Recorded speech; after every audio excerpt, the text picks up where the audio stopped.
On est très fiers, Stéphane, de te recevoir 2 fois cette année. Hein. On va prendre de bonnes habitudes. L'an prochain, tu reviendras aussi. On est heureux de te recevoir sur la ville d'Aubagne. Moi, ça fait un grand plaisir de venir là pour plusieurs raisons. Pas que pour le soleil et pour te retrouver, bien sûr. C'est parce que Aubagne et Marseille a beaucoup compté dans ma vie, dans ma famille, parce que mon fils est passé à Pomme Marseille. Ouais. Mon neveu a commencé sa carrière à Pomme Marseille. Un autre coureur irlandais, Philippe Dagenham, a commencé à Marseille. Donc il y a 3 coureurs irlandais dans le peloton aujourd'hui qui sont dans les équipes top, donc quand même le haut de gamme, grâce au Vélo Club de Marseille et tout ce qui va avec. Parce que s'il n'y a pas le soutien de la ville, le département et maintenant les sponsors, bien sûr, cette équipe n'aurait pas existé aussi longtemps et n'aurait pas pu produire les coureurs comme ça là. Et tu me disais que ton fils, que l'on a vu tout à l'heure, qui est donc professionnel, bien sûr, depuis maintenant 11 ans, a commencé en amateur et était hébergé par le Vélo Club de la Pomme dans la ville d'Aubagne. Voilà. C'est Aubagne, c'est l'équipe Vélo Club de Marseille qui a ouvert la porte au grand cyclisme Nicolas. Ah ouais. Ensuite, son cousin, Dan Martin, et après, Philippe Dagenham. Donc, ce sont 3 coureurs maintenant qui sont dans les 3 plus grosses équipes, Sky, Quick-Step et BMC. Donc, quand même, c'est un très bon terrain pour grandir. Donc tu conseilles à tous les cyclistes amateurs ou en devenir de venir et passer par Aubagne et Marseille, c'est ça? C'est ça, mais je félicite aussi tous ceux qui ont cru dans l'équipe et le potentiel de l'équipe, d'avoir investi autant de temps et autant d'argent de la ville peut-être, le département, mais en tout cas, ce n'était pas perdu.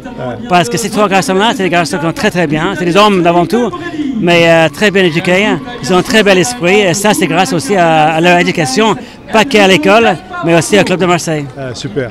Alors est-ce qu'on est fiers en tant que club sportif cycliste aubagnais c'est exceptionnel.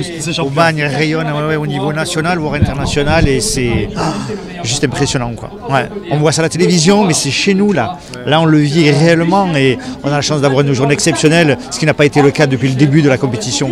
Ouais, vraiment. Moi, on est très fiers. Je suis en tant que maire très fier et très heureux, bien sûr, de recevoir une telle épreuve cycliste, une telle organisation. Et quand on voit comment les organisateurs travaillent, les conditions dans lesquelles ils mettent à la fois les coureurs, ils mettent la population aubagnaise qui est très proche des coureurs, franchement, chapeau, c'est du très grand professionnalisme. Mais je pense aussi c'est que l'organisateur, c'est super, mais ce sont les bénévoles. Parce que les bénévoles, quand même, ils ont autre chose à faire. Ils peuvent être là à rouler en peinard dans la campagne, mais ils sont là à garder les carrefours, à faire en sorte que l'épreuve se déroule bien. Et je pense que c'est de plus en plus difficile maintenant de demander à quelqu'un, allez, viens garder un carrefour. Mais en tout cas ici, moi je sais par rapport à toute la Provence, par Nice, ces différentes épreuves que je fais dans le coin, les bénévoles, ça ne manque pas. Et ceux qui n'osent pas venir, je dis, viens. La prochaine épreuve vient. Claude Perrier, donc, qui est le PDG de la Provence, qui a organisé le Tour de la Provence il y a quelques semaines, me disait que pour le Tour de la Provence, il avait quasiment un bénévole tous les 200 mètres pour pouvoir assurer la sécurité de l'ensemble des coureurs. On ne se rend pas compte, mais c'est vraiment, pour investir dans une course cycliste aujourd'hui, il faut vraiment le vouloir, et tu as raison de souligner que les bénévoles, sans les bénévoles, rien n'est possible.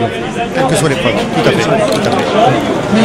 5 minutes, voilà, dans 5 minutes maintenant, le départ de cette étape, 6e